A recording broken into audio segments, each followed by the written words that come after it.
Alright, it's Kabadoobie time, and for this month, and for however long it takes until we finish the game, we're just going to focus on finishing Kabadoobies. Why finishing Kabadoobies, you may ask?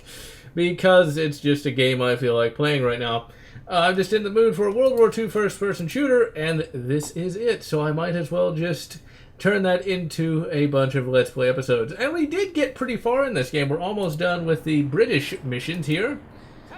And really, this British mission is pretty damn good, if I do say so myself. This game is a lot of fun. Now, whether or not the rest of the ones are actually any good, it's hard to say. That's the problem with a lot of sequels in games, is they really do, as time goes on, just really simplify themselves.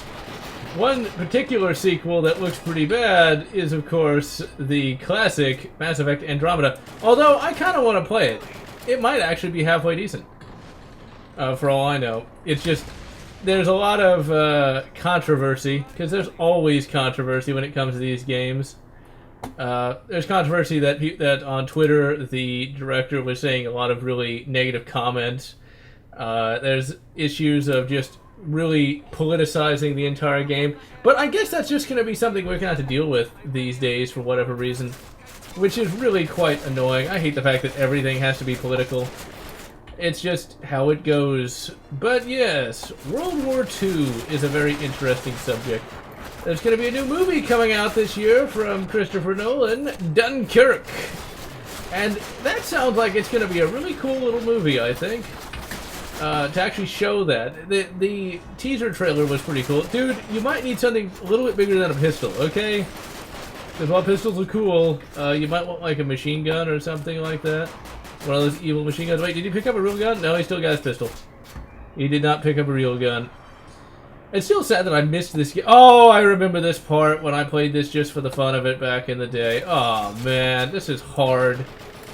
I think I'm actually playing this on easy for the review. Or not the review, the Let's Play here. Yeah, the review. The review I did months ago. Yeah, there they go. They got the Stukas taken off. I always love how these, you know, these AA guns always have infinite ammo. I think these actually just use stripper clips, if I'm not mistaken. Really massive stripper clips. But you also gotta love how, like, with this thing here, this doesn't just turn people into chunky salsa, as the TV tropes would call it. You also gotta love how they have infinite Stukas as well. There's always some really cool planes, though, although they were definitely very obsolete late in the war. It's kind of interesting how the German military was able to use a lot of really obsolete technology quite well, like the old Stuka dive bomber. Now, I think this takes place in 44, so they would have taken off the Jericho trumpets by that point, because it reduced airspeed. Oh, that's some bad animation there for just a little bit. It's actually pretty hilarious how some of these airplane animations worked back in the day. And there's just so many Stukas. It's like a whole air corps coming after us. A whole Luftflotte, as they called them back then. And like, they really do get close, but then again, if they didn't... Oh crap, where's he? Oh, there he is. Shit. Well, that kind of escalated quickly, didn't it? Yeah, that's why I said this is a very difficult part of the game, because there's so many bloody dive bombers coming at you. Now, in real life, you wouldn't even be able to see the bloody things, because they would hit you from like a couple thousand feet up. So there is that. Now, they did get pretty close, because they are dive bombers. They were diving at you, but they wouldn't get quite as close as this. And honestly, they wouldn't call in a whole bloody Luftflotte after you either. I'm pretty sure I'm completely mispronouncing that, because I always mispronounce foreign languages. I can't even pronounce English right, apparently. The old Talon Parade. I wonder how many of you guys actually remember that minor controversy from back in the day, where I mispronounced. Talon Parade is a Star Wars character from the true EU, not this Disney crap. He was a very major character of the Thrawn trilogy, and I pronounced him Talon Parade because I thought, okay, it's, you know, Star Wars, you know, so they have weird sounding names because it's space, right? But it was pronounced Talon Card. But I thought Talon Parade sounded better. And it does! I don't care what anybody says. I mean, come on, what is wrong with Talon Parade? Does that not sound more Star Warsy than Talon Card?